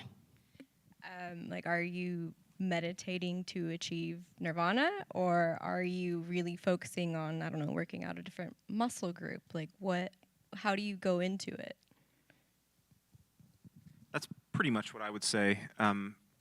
Yoga is very clearly a path to God in Hinduism. It is an intrinsically religious practice. The body is part of the worship practice there. But the women in California that started doing it back in the mid-century when it became popular, they don't care. It's I guess it's good exercise. At that point, I don't know if I'd call it yoga. Right? It's just stretching in certain ways. That'd be a great title. Stretching in certain ways. Put that on this side. I wouldn't even have a problem with Christians saying shalom instead of om, That is so dorky. I don't know if you've ever done yoga, but it hurts very badly. It's clearly demonic. We also did a podcast on this, and when we were doing one on fringe groups and cults, we had a lady come and talk about yoga and a certain type of yoga being, yes, a Hindu worship practice. And so if you find that kind of thing interesting, you can go listen to the podcast. I will say this because I feel like it's dangerous enough for me to have to comment on. Demons don't care sometimes what your intentions are. When you play with a Ouija board and you think you're playing a game, you're not.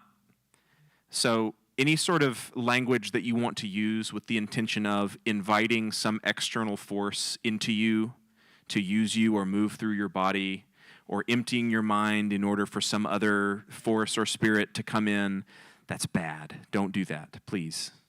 Anybody want to push back on that? 100%. Well, I mean, I wouldn't disagree with anything he just said. All I would do is I would be saying, I don't know that that's what the ladies in California are trying to do in their studio. So I completely agree with what you're saying, though. And I do think it comes to the point of, if you're going to do something, don't just do it because the people down the street thought it was a good idea. Like, just go into it with your eyes wide open, and if at some point you realize, no, this is crossing a line I can't cross, then don't cross it. I think that's fair. Yeah, I think that's the key, though, because the ladies in California might not be doing it, but the demonic just requires this permission, and you can fall into that easily. Oh, it's no big deal. It's not a big deal, and it is a big deal. And so I would just say you should be cautious about that and have your eyes wide open into those situations where you're not going in there saying it's no big deal. And so some of this is ritualistic, repeat after me stuff, humming stuff. Just let your mind empty, like you mentioned, let your body empty, and now you're going to fill with this. And it's all New Age language. That New Age language is euphemistic, and so I would be cautious there. Let the energy fill your body. No thanks, I have the Spirit of God. Rather not let that happen. I don't really need energies filling my body as I'm in pain. I agree with everything that's been said. But also, Paul says if you don't know if meat has been sacrificed to idols or not, don't ask. And if you do know, then maybe avoid it. And so I think that applies to this as well. So And now since unfortunately, you've all now been you all here, know. that's right. Yeah. No meat Cancel for your you. membership. That's how Austin wins every argument. All right, this person, I chuckled when I read it, but I thought it was actually a great question. What's wrong with Game of Thrones? It's pornography. I mean, it is. Yeah. Yeah. Like that's pretty easy, right? So, well, what's the difference between Game of Thrones and any other violent show? Well, the violence is fake. The nudity is not. Oh. Did you have that in the chamber, or did that just come to you like that? That was good. Okay. Yeah, I mean, George R.R. Martin does this deliberately, right? Like, he invented a term for this. It's called sexposition. And he puts plot points. He invented? Yes, he put plot points into these scenes so that you can't skip it, or you're As off. opposed to exposition, right? Yeah. It's not sex position, it's sex position. Yeah. So Exposition, sex position. That makes mean- more sense. Thanks, Ken. I would almost go so far as to say the nudity and the sexual violence of which Game of Thrones is filled is maybe the least of the bad things about Game of Thrones. Like, it's anti-Christian in a lot of ways, and deliberately such. George R.R. Martin is not a good person. You heard it here, folks. You can't do anything you wanted to do. And- but, Tolkien's better. hey. Okay, speaking of fun things, and I have thoughts on this, so if none of you take my position, I'm going to get up here and grandstand. This person says, a little bit off topic. I don't think this is off topic at all. But should Christian parents allow or encourage children to believe in Santa while we are also trying to teach them that lying is a sin? I think it's a fantastic question. I don't know who sent it in, but I like it. No, my mom had a rule. She was like, I won't tell my kids the truth about Santa until they ask. I asked at a very young age. So I was like, done. But my sister, she loved just living in the dream, never asked. I don't know, she was like 8, 9, 23 before she knew the truth. I don't know, whatever it was. But I mean, because I think there's a thing is like, okay, there's a silly character. How many times do we have to go up and say, hey, by the way, you just saw the cartoon The Smurfs. Do you know that they're not real? And things like that. And so there's a point to it, but I think with it is the point is it's not meant to be taken realistically. Maybe there are some who do, but I think maybe the bigger question is what is it that you're trying to propagate? Like, if you have to create the fantasy in order to enjoy Christmas, maybe that's more of a thing of maybe there's some struggles that you're having in your family. Maybe there are issues that you hadn't actually faced from your own childhood. Or maybe there are some things that you haven't been able to look at the mirror and say, I haven't given my children the capitalistic commercial holiday that I think everyone should have. And I think maybe it's more than just, is Santa real to your kids, as much as maybe you're struggling with something and you need a Christian community to love you, to support you, and give you a better alternative. When we were little, we were learning about our church history, and we were learning about St. Nicholas. And my sister must have been like 5 at the time, and she said, is this real? And we said, yeah, this happened. And she said, okay, then Santa's dead. Wow. So don't pray to him. It kind of is. I mean, They never found his bones. And you better They were bleeding. They were. And you better not be a heretic, otherwise he might punch you in the face. We did get a question about that. I've written multiple blog posts about the fact that I think we should celebrate Santa, and I think there's something magical about it. That's okay. Don't know what that was. Anyway, okay, the final question I kind of want to put to all of you. We had several people kind of write in something like, so what's the application of all this? Or what should we do with all of this? So very briefly, because we only have like 2 minutes left, but very briefly, if any of you have sort of last thoughts, like what should we do with this conversation? Does it matter in our lives? What are your final thoughts for us? Okay, I'll piggyback on something that you answered earlier about like the 10 Commandments, taking back Christmas. And my position on this is that blessed is the nation whose God is the Lord. And so 10 Commandments and Christmas tree aren't exactly paralleled because you're talking about this, maybe like a state house, which would be more governmental, and then Christmas tree and Christmas, Christ in Christmas would be custom and religious observance. But my point is that my application to you would be that you should celebrate Christmas and celebrate it big if you are a Christian, because it's a great thing that as a country that we get this opportunity to evangelize about the incarnation, this great miracle that God took on human flesh and then bled and died for us and rose again. And so it's a blessing that our country celebrates that there is still those vestiges in our country where we have like the lighting of the tree in Rockefeller Center. These things, we should celebrate them and say what a great thing it is that we can share the gospel with those who might just do it as a cultural touchstone, but it's great that we have the actual substance, which is Christ. And so I would encourage you to do that, along with a lot of the other things that were said here today. There are areas that, don't go into the demon, witching hour stuff, but at the heart of it, it's about the birth of Jesus Christ. And so we want to have merriment, gift giving, these things, and take them with great joy, avoiding that commercialization that can come in that can really rot the soul, and holding tightly to the gospel. Any other final thoughts, or does that cover it? I just want to repeat my point about missions, right? You and I are going to disagree about like Christian nationalism probably, but my focus is focused like outward. And if you are ministering with missions to other cultures, I think there's a lot more liberty in what cultural stuff you're allowed to keep. And like I said, I'd probably just stay away from idols and idolatry, unless like the weaker brother has a problem with it. If they're really having a problem with it, then maybe dial it back a little more. But like, don't just be American Christians going over there and making them be American Christians, right? Let them have their, Revelation says many tribes, tongues, and nations all before the throne, right? That's beautiful. That's awesome. That's what we should do. Keep your culture. Just lose the idols. I wanted to say something that I think, I'm deliberately trying to like poke the bear a little bit here, but. The polar bear? Exactly. Hey. Nice. I do need a Coke. But I think if your goal is that you have to propagate the culture in order to enjoy Christmas, or you have to try to fight against anything that you think could be somehow not Christian in order to enjoy Christmas, I think you're missing the point.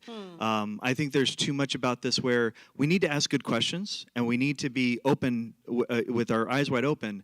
But at the end of the day, celebrate that Jesus was born. And fortunately, as any good Lutheran would say, is may grace abound for whichever way you end up leaning on that. All right, can we thank these guys? This was awesome, I thought. How did you feel about praying us out? Okay, a couple quick housekeeping things, but start warming up your voices because the singing is coming. You guys surrender to it. But before we do that, No surrendering to external. but I'm the executive director, so you have to do what I say. No, I would just want to point out one thing. All of our events go as well as they do and are successful, partly because of our leadership team, partly because of my board, but in a large part because of our amazing volunteers. So I would like, if you've volunteered more than twice this year in any capacity for us, will you stand up? I know they don't like standing up, but do it. You stand up, you too. Yes. You guys are awesome. Thank you. We love you. If you want to volunteer with us, come find me. Okay, upcoming things to put on your calendar.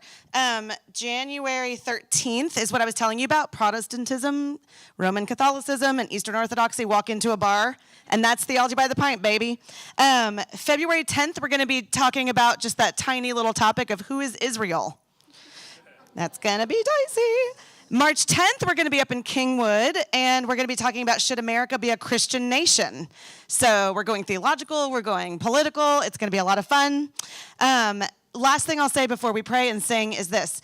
If you enjoy what we're doing, if you enjoy the podcast, we get these things done solely based on the donations that we get from people that believe in the mission of what we're doing. And if you don't know that mission, it's sort of twofold. For those that don't know Christ, we want to introduce them to Christ in a way that's very accessible. It might be easier to come to one of these than to maybe step into a church, right? And so if you don't know Christ and you want to talk to somebody about what that might look like, we would love to go have a beer with you and talk about that. So that's one prong of our mission. And the other is for those that do know him to deepen their faith, to grow in their faith, to be challenged, to ask new questions, to think about something in a way that maybe they haven't before. So if you believe in the mission and you want to help it grow, you can give. All of the gifts are tax deductible, and you can go to our give page, theologybythepint.org/give, or you can talk to us. Anybody that's on our board or leadership team can tell you, or you can just hand us wads of cash. We will take your money any possible way. So I'm going to ask Court to pray for us, and then we sing. Do not leave before the singing. Okay. You want them to stand up and sing? Huh? Yeah. Okay, everybody stand up and let's pray. Father, we thank you so much for this great privilege that we've had to gather here this evening. I pray that you would bless this church that graciously gave us this opportunity to be here, this room, and open their doors for us, Lord. We also pray that this Christmas season that you'd be with us, keep our eyes set upon you. We pray that in all of our joys, in some of us in this room, perhaps with our sorrows, that we would find our solace and our joys in you. And we ask, my God, that everything that we do would glorify your name. Keep your hand over us as we all go home and travel in the traffic. And Lord, we just pray that this was glorifying to you in Jesus' good name. Amen. All right, people, this is how it's going to go. It's we wish you a Merry Christmas. If you don't know it, Google it real fast with the lyrics. We do that part, the good tidings part, and then we repeat Merry Christmas, and then we leave. Unless you're staying to help us clean up. Okay, you ready? We wish you a Merry Christmas. We wish you a Merry Christmas. We wish you a Merry Christmas and a Happy New Year.